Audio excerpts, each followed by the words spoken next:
had my knee taken care of, that's back in action again. And John Yarrett is still trying to get the Purple Heart for his injury. The damage control people had to keep the turrets clear so they wouldn't jam on training.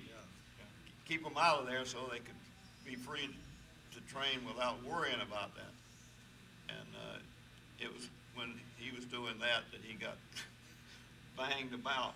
Yeah, so I got my knee cut open, yeah. I've got artificial knees now, and right there's where the scar was. But when they operated my knees, put my artificial knees in. They covered up the evidence. They covered up the evidence.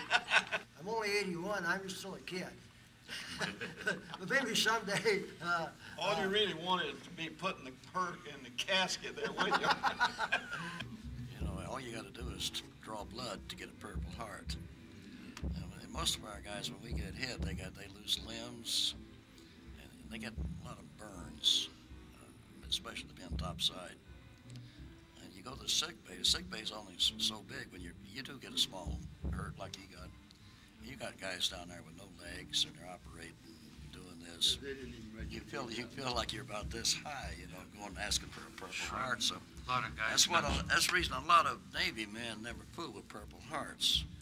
I know that there's a lot of them out there, and a lot of them deserve. But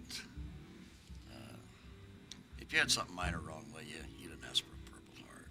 My battle station was in turret 2. Of course, the bow was up, what was blown off was this area up here.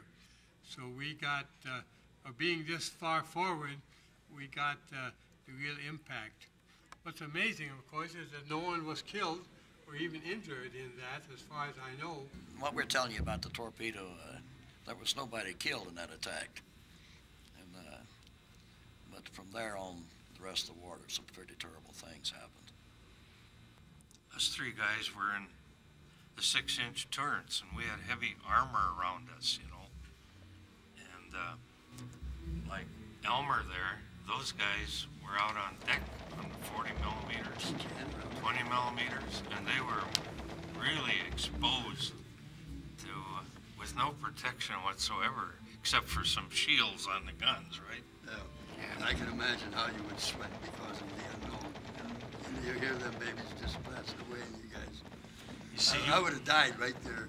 You guys had a lot of air to breathe, but you were in a very precarious situation. We had an ocean to jump into if I had to. And at one time, I was ready to jump too. See, we were sealed down there like in a submarine, you might say. You know? Stale air. Oh boy. The air was shut off. We had buckets,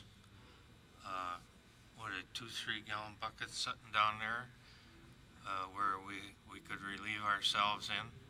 Well, I was in the machine gun, and I got transferred to the 1st Division. I felt real damn good to get in that 6-inch armor and jumped right in a frying pan. Almost got myself killed.